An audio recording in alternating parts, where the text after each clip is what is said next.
This is Patrick Kennedy, and I'm interviewing Will Royall with PromoTix. They currently have a fundraiser on Start Engine, and we're going to talk a little bit about the team, the technology, and the market. So it's kind of a short interview, about 21 minutes, so just 7 or 8 minutes each. But thanks for joining us today. I know you're a busy man. It's good to talk to you. Yeah, thanks for having me on and doing the interview. Let's start with the team. Can you tell us a little bit about how we call this kind of the origin story? Why PromoTix? How did it start? Who started it? Your background. I know you've got a very successful entrepreneurial background. Blow your own horn a little bit next 6 or 7 minutes, and also your team is pretty fantastic too. So Yeah, absolutely. So, my background before I got involved with this startup specifically, it has been mostly through the marketing, advertising, promotion space throughout the history of my career. Originally I owned an advertising agency, had it for about 14 years. And, we started in Orlando and expanded into New York and Manhattan, with an office in Rockefeller Center. We actually had Rockefeller Group as one of our clients. We worked with Hilton, Holiday Inn, Ruth's Chris, Steakhouse, TGI Fridays, Fiserv, some big Fortune 500 companies at the agency, and successfully grew that business over the years, up and down the East Coast of the US. And I exited that business before we ended up moving down to the US Virgin Islands to start PromoTix. But that business really got me involved in the promotion space for events and helping to drive ticket sales and sell tickets. And that's how I ended up getting into a national music festival that I had owned for 13 years. We grew that when I acquired that festival from 500 attendees to about 25,000 over the weekend. And that led me into purchasing the third largest concert venue in Central Florida, which when we purchased that, we were doing about 2 shows a month. And by the time I exited that company, we had it doing 3 to 4 per week. Kind of quickly revamped and turned that business around in a couple of years. But owning the music festival and owning the concert venue, I used a lot of different technology products that were out there, especially around ticketing over the course of time. And all of them promised great marketing tools. And me being an ad agency guy, the reality was my definition of what was great marketing and the ticketing company's definition of what was great marketing was vastly different. And so I found myself using a lot of different marketing tools in a tech stack that we were putting together, that were just buggy, expensive, didn't talk to each other, and complicated the entire process. So with the agency, we set out to build PromoTix for our own businesses first. And that's kind of how PromoTix got started. It was really about looking at ticketing more like a commodity and focusing on the things that really drive the event creator's business, which are the marketing tools, for example, that drive sales and put butts in seats. So that's really been our focus over the transactional aspect itself. So, that's a little on my background. A couple of the other executives, Sebastian, he's been in the event space. He actually was with me at the venue in Florida. He was part of the festival business that we had as well. So he really understands what our event creators need, just like myself. With the two of us, we're always coming up with, the best features, let's say, that we know are going to be adopted and utilized by our clients. And he's running our client success team now. So his whole goal is to help, make sure that all of our clients are being taken care of and really pulling back their feedback to make sure that we're taking the development pipeline in the right direction and delivering what these customers want. Our CTO, Sean Cullinan, he has successfully run and established his own software businesses in the past, one of which is, their largest client is the Associated Press. And, you just do not get in as a vendor for a global company like the Associated Press with their mission critical software unless what you built is sound and solid. And so he's a part of our team and has been instrumental in getting not only our development processes going, but our server infrastructure for, horizontal and vertical scaling, being, ready to take on these large on sales or these large events when they're checking in. So yeah, that's a little bit about the team, myself, Sean, Sebastian. Um, we're just tackling everything that we see in the industry that needs to be solved today still. So let me kind of recap this. So you started in South Florida, and then you started a advertising agency and a digital marketing agency. That's and, right. and then you took it all the way to New York City, and then you exited that agency. That's right. Yeah, 14 years. We expanded, multiple offices, Fortune 500 clients, and then ended up selling to another executive who was looking to acquire an agency and really take it to the next level, and start moving actually in a global direction with it. So that's where we exited. Then you move back to South Florida, and you start this music festival.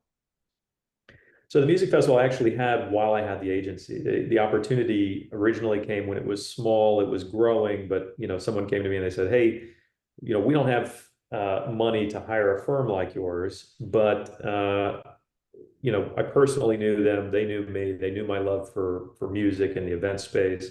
And so they said, "Well, we'll give you equity if you think you can blow this thing up." So that's essentially what we did at first. And over the course of years, I ended up taking it to where by the time we exited, it was, I was 95% owner of that business. So um, that was 13 years. There was several years of overlap, but we did sell the agency, several years before we got out of the festival. Okay, and then you had an exit from the festival as well, it sounds like. The festival, we didn't exit in a traditional sale way. That's just one that after COVID, we decided we were no longer going to pursue. Okay, so you started this labor of love, it sounds like, as a music fan, and then you discover, it's like a classic entrepreneurial story. You discover a bottleneck in the system that prevents people from focusing on what they do best, which is basically either make music or just have festivals. Uh, and that kind of brings us, the team is world class. And again, I misspoke, it's actually on WeFunder, but you can get all the information on the team on the campaign page. And you guys also did a longer, of about 45 minutes interview with each other where you talk in depth about the technology and how this kind of developed. Just a little bit shorter. But let's talk a little bit about the technology and kind of the market space. It sounds like there's these big systems like Ticketmaster, Eventbrite. What are the bottlenecks with those systems? What are the problems that you're addressing? Yeah, so the industry's, probably biggest issue and why Ticketmaster is getting so much flack right now, is really centered around the service fees, and they've just gotten out of control as a company like Ticketmaster has sort of created a monopoly in the industry where they control not only the ticketing, but they control the venue, they control the management companies, they control the promotions, of those through Live Nation, and so they have a holistic view of the space and control over that space. And so they've used that to their advantage to jack fees very high in some instances. And so there's a lot of independent event organizers out there that are needing access to the same sort of high-end tools, technology, and data that a company like Live Nation has when they own that entire ecosystem. Yeah. And so our goal has been to, provide those tools to the independents. And that's been our focus on helping them to act like a big boy, even if they just have one event or even if they just got, one festival. And so, that I think what sets us apart from a lot of the others is that we're not just focused on the transaction itself. I mean, I almost look at ticketing as a commodity now when you think about that. There's, Sure. if the platform just does ticketing, there's a lot of companies out there that are doing it at a bare minimum, price point. It is a commodity, it's price driven at that point. For us, all of the features that are really winning us business are centered around marketing or extra revenue streams. Or in the music space, for example, you can see, who your listener or your attendees are listening to on Spotify over the last 90 days. So it helps you make better buying decisions on the talent for your upcoming festival to try to sell more tickets, right? we have an ambassador program with 6,800 ambassadors built into the system How that you many? can recruit from and create tasks and rewards. So it's an influencer, marketing program management tool all within your ticketing built in. We have no code mobile app builder, for example. You can get a mobile app with your festival's brand in the iPhone and Android store without hiring developers, and PromoTix can launch it right from the database, I mean, from the dashboard. So, really we're building things that these event creators need to utilize other than ticketing, but that are all tied in with the ticketing system to make sure that we can leverage that data to drive the most sales, get the most lift, and get the most butts in seats that we possibly can. So, while ticketing may be the commodity, where we're differentiating and really creating that value is through those other tools and feature set that were unique to our business, that we're patenting to make sure that nobody else can kind of come in and take over or do, in a similar way. So the technology for us is unique. All of those features that we're building are pain points that I was experiencing as a festival owner, as I was experiencing as a venue operator, that we knew needed to be solved in the industry. And before we were going to start recording, we were talking a little bit about some of the pricing. You had mentioned, or in the interview I was watching, so the standard pricing seems to be like 30 to 40%, about a third of the price of the ticket. Yeah, so when you talk about the Eventbrite and Ticketmaster and etix of the world, these guys, these huge companies, the average is 30 to 40% now, and that's a significant amount of money. If you're an event organizer, and herein lies the problem, you are taking 100% of the risk on the event. You have no idea how many tickets you're going to sell between now and when the event actually takes place, but you have to commit to all your vendors. All of your expenses have to be laid out. Everybody wants deposits. They want to be paid regardless of how many people show up. And so you're taking 100% of the risk, and you're the very last person to get paid. And you really never know, a lot of times, even up till the day of the event or the day before the event, whether you're making money or losing money. And so, that's a real problem when you talk about trying to get the price point at a level that the attendee can afford to come to the event. And so if the ticket is $100 and then Ticketmaster is going to tack on another $40, that changes the price point from 100 to 140. And here the event creator is taking all the risk and only making 100 of the 140 paid by the attendee. And that's a huge issue that the industry is facing right now. And so, we're much less than a Ticketmaster. We're much less than an Eventbrite, for example, but we're definitely not the lowest cost guy on the totem pole. Again, we're not a commodity-based product. We've got a lot of unique features that people are willing to pay for. And so we can come into somebody that's using Eventbrite, for example, and immediately save them money out of the gate because we have lower fees. But then on top of that, add valuable marketing tools for them to utilize to drive more sales. And so we're creating value on both ends, and that value gap is really what's winning this business. So it sounds like you've got these, I wouldn't call them monopolies per se, but they're just enormous companies like Ticketmaster, and I don't know if you'd call it price gouging per se, but they're maximizing their profits. And you got these like commodified, we'll do it for the cheapest price humanly possible. And then you guys are in the middle saying like, listen, we'll do it for a reasonable price. And we're also going to give you a plethora of tools. So it's a win-win-win. It's win for if you're a musician and someone's listening to you on Spotify and they can find out that you're playing at this event in San Francisco this weekend, that's a win for the consumer too. Yeah, absolutely. I mean, most of the time, these service fees, when we talk about the $40, it's passed on to the end attendee, right? They're the ones footing the bill for this. And that's because, quite honestly, if it's a $100 ticket and Ticketmaster's fee is $40, now I only have $60 to do the rest of my event with, and that's not going to cut it. And so they have to pass these fees on to attendees. And in the end, if that fee is too high, it's going to limit the number of people that are buying tickets to come to your event and adds actually more risk for the event organizer. And so we're, tackling those fees because that's an important aspect to getting more butts in seats. And the fee structure, the per ticket fee structure, we offer that. That's something that we definitely do. But one way that we're creating incredible value for our larger clients is we're selling this more on an annual subscription, a software licensed deal, where we're not charging any service fees whatsoever per ticket. And that really makes it more affordable for the attendees. For us, we're getting cash flow up front as a business, which is great. That's another win-win that we've created that's creating great value. It's just a different pricing model that seems to be working for our larger clients.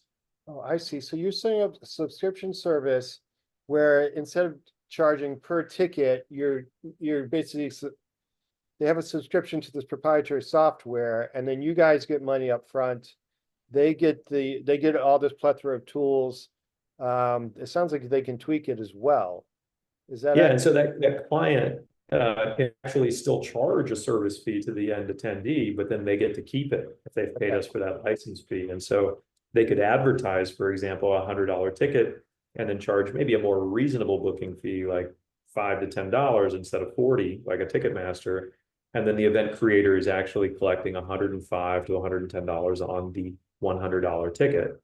And they're using those fees to help obviously recoup and pay back our licensing fee that they paid at the beginning of the year. But these event organizers on the enterprise level are getting, 40 to 50% discounts on what they would otherwise pay if they were going, paying as they went along, right? Because they're prepaying and paying upfront as a subscription. For us, it's great on the cash flow side. For them, it's great on their P&L. And so, that's the trade-off and the win-win for everybody, especially for us as a startup, when capital is important and we're, looking to accelerate what we've got. Being able to collect upfront is a huge advantage for us. Let's talk kind of somewhat briefly about this ambassador program, and then we'll go into the market size. So you guys, how many ambassadors do you say is 6,800? Yeah, I don't have the exact number on top of the tip of my tongue because every day more are joining, but we've got over 6,800 ambassadors for sure in the network as of at least last week when I checked. And so, these ambassadors are usually younger, 20s, early 30s, something like that.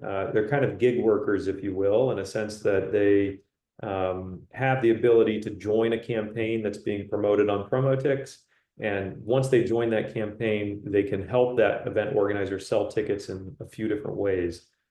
The event organizer will set up a series of tasks attached to that, rewards for completing those tasks.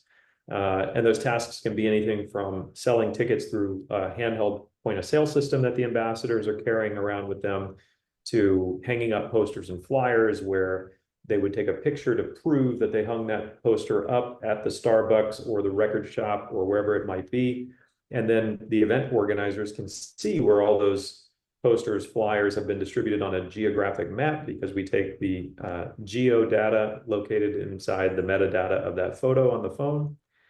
And for the event organizer, they can see where promotion's happening, and more importantly, where it's not happening, so that they can send ambassadors out to that area to put more posters or flyers up. It also automatically tracks all the social posts. There's a lot that one specific tool does from a marketing perspective, in the realm of influencers, let's say. And so you've got this army of really basically, let's call them influencers, helping you promote on the ground. I guess they're music lovers. They have a personal passion for whatever the event is. I mean, music is definitely, that's 40% of the events that are on our platform, right? The other 60% are anything from, little people wrestling events to, giant Sweet 16 birthday parties to the 300,000 person community festival, that's a cheap $5 ticket where everybody in the community is coming out over the course of a weekend. So, we've got the gamut across the board, on the platform. That's fascinating. This is going to date me, but I remember wanting to go see the Grateful Dead outside of San Francisco, and staying up all night making burritos and then selling their burritos to get the money for the ticket. So it's a long time ago, but essentially now you want to go to the concert and then you helped sell the concert, which I imagine is incredibly engaging. So, Yeah, I mean, an ambassador who's working for, let's say, a food and wine festival, maybe that food and wine festival is a $50 ticket. That ambassador may earn a $5 commission paid by the event organizer, which we handle all the escrow and auto settling of that for them, so they don't have to worry about it. But let's say the ambassador is earning $5 a ticket. For every 10 tickets they sell, they may get a free ticket that they can bring someone or bring themselves in addition to the money they're earning. And maybe there was 50 social posts and hang up 25 posters or flyers. And if you did that, you also got $50 worth of merchandise when you got to the event, or some other prize. So there's all sorts of ways that the ambassadors can kind of get value, either cash, free tickets, merchandise, all sorts of different rewards for them to help market these events for the event creators. so they become super fans essentially. Exactly, yeah. Yeah. All right, that's fascinating. So I could talk about that for another hour, but let's talk about the market. I'm at the campaign page, and we'll include a link to this. But what I'm looking at says the U.S. live music market's 8 billion, global's 19 billion. Events, so all these different events, whether it's wine tasting or going on a canoe trip down the Grand Canyon, is 60 billion in the US and 126 billion globally. And you guys intend to capture as much of that as humanly possible? Yeah, I mean, we started in music in the US, right? And then we expanded globally with some music clients. And then we picked up non-music clients as well. And it's not on the portal at the moment. The only place that you'll see it is in the webinar that you mentioned that we just did last night, that longer video. But we just announced, last night was the first announcement of it, the new tour and excursions features that we're adding into the app, which opens us up past events. It opens us up to tours and excursions, which also use ticketed reservations to monetize their business. So a tour and excursion is something like, you travel down to the US Virgin Islands and you jump on a boat to go on a snorkel tour, or you get on an ATV to go through the jungle. These types of businesses are also selling ticketed reservations. That is another market in itself, that when we add that to the event space, our global total addressable market is now $294 billion. So it's a huge market. Our ticketing product is not far off. There's just a few features we talk about adding in 2025 here in the webinar to be able to service the tour and excursions marketplace. And are you guys global now, or is that something you're intending on doing? Yeah, so we're in 42 countries right now through our partnership with Stripe. We just, partnered a couple of months ago with PayPal and a couple of their companies, Braintree and Hyperwallet, which is expanding that global reach to over 80 countries. And that goes live in January. That partnership with PayPal is pretty important, not just for the expansion into other markets, but it's also allowing us to remove a lot of friction from the event creation process. So when an event creator signs up today, they go through a wizard to launch their event. And right now, they go through that entire process, and about 32% who get through that process, they fall off on the very last step, which is where we ask them to connect Stripe or their payment processor. And so we noticed this large fall off on this last step right before they publish. And so we've sent out surveys and have collected a lot of responses over the last year. And probably a third of the responses say that it's setting up that Stripe account or getting that merchant account that's preventing them from publishing. And that's because that part of the process requires some high friction information, like you have to ask them for their social security number or their bank routing information and account information. And so this is the type of thing people are like, well, I just logged in, I just signed up for the software, I'm not sure I'm ready to hand that over yet. Sure. And we see the fall off. So this new partnership with Braintree and Hyperwallet, which are PayPal companies, allows us to be the merchant record and process the payments globally for the event creators on the platform if they don't want to connect their own merchant account. And so we think that's going to give us a huge, somewhere between 20 and that 32% increase in our event publish rates from the same exact traffic that we're driving to the site right now. So, that's an instant lift in both events and revenue and tickets being sold on the platform, because we just won't need that high friction information anymore, at least at the beginning of the publish. So the trick is that no matter what, when we go to pay these event creators out, we have to get that information. But once we've sold tickets for them and we're processing it, and now we're holding their money, they're much more willing to hand that information over, since we need it to send them a check. Oh yeah. Do you want So to? we removed the friction from the front end of the process, put it towards the back to get more people through the event publishing flow.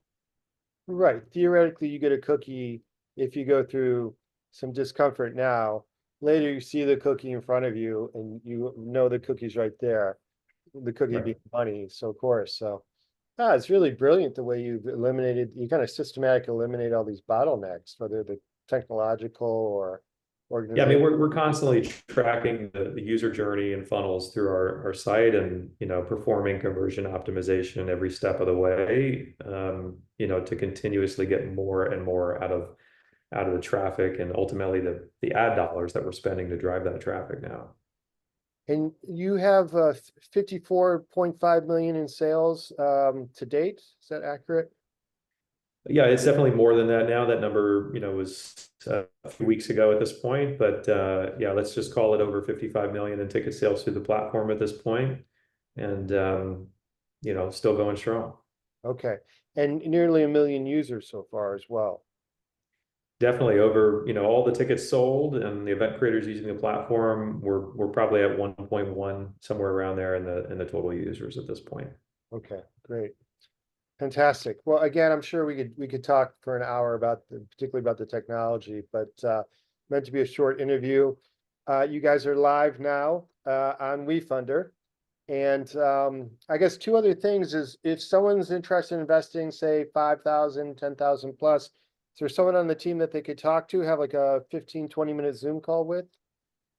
Yeah, I think for investors, if they're serious and are looking to invest $5,000 or more, I personally would be willing to have a 15-minute conversation and chat with them. I mean, clearly we're busy trying to build a stellar product over here, but if someone's serious about joining the team, I'm happy to have a call and chat it through. Fantastic. And yeah, a lot of people don't realize you're building a business and you're fundraising too. It's like having two separate businesses. But just Sure. about a minute left. Why invest now? Why not sit on the fence with PromoTix? Man, one of the other questions was like, why raise money right now, that I've been asked, and I think that it's twofold, because we, depending upon how this next month goes, month and a half goes, but by the end of the year here, we are right at the break-even point. We're either going to turn a very small profit or we're going to turn a very small loss, but to be break even where we are right now is incredibly early for a startup like ours. And we're just positioned to scale. I mean, we just cranked the ad volume from $5,000 a month spend to 30,000 a month spend earlier this month. Well, That's taken signups from 5 to 15 a day and turned it into 45 to 55 a day. And so our whole plan is to really scale the business this year and invest heavily in decline acquisition. I mean, $5,000 a month is not a lot of spend. We've only been on Google paid search. We can expand that channel up to 60,000 a month without losing our CPA. We've run a few tests doing that last year. And so we're not advertising on socials yet. We're not advertising on Bing. We're not advertising on so many platforms like LinkedIn, where we can find all of these business owners who could benefit. And so we have so much room for growth and expansion. And we're poised now with a solid product that's stable and ready to scale. So now's the time, because revenue is where it's at now. We think we'll be between 2 and 2.5 million by end of next year. And then after that, again, trying to 3-4x what we're doing. So yeah, and the valuation is very reasonable. we found our product market fit, right? We've proven that people are buying this, they're getting from it, they're sticking with it, they're using it. So the traction aspect, the product market fit, I mean, we're moving from that sort of startup phase to a growth phase. So now's the right time. Fantastic. I think on that note, we'll call it a close. Thanks again for your time. we're gonna send this out to the list, and we'll include, maybe you want to send us a Calendly link, we'll include that too. Someone's thinking of investing 5,000 plus or getting involved in a significant way, so. All right, Absolutely. thanks again. That was fascinating. I'm sure we could talk another hour, but let's call it close for tonight. The WeFunder last night was about an hour, and we brought on our largest investor, Dave Johnson. Okay. So he asked me some questions, I asked him some questions. But he's got more than 1.5 million in the deal, and so it was a really good insight into why he's in the deal, why he's backed the deal, why he continuously round after round participates.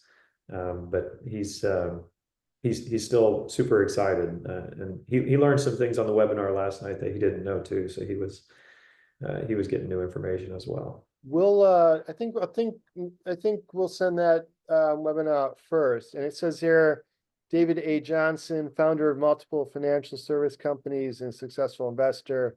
David specializes in sophisticated risk management, modeling, financial analytics, and marketing.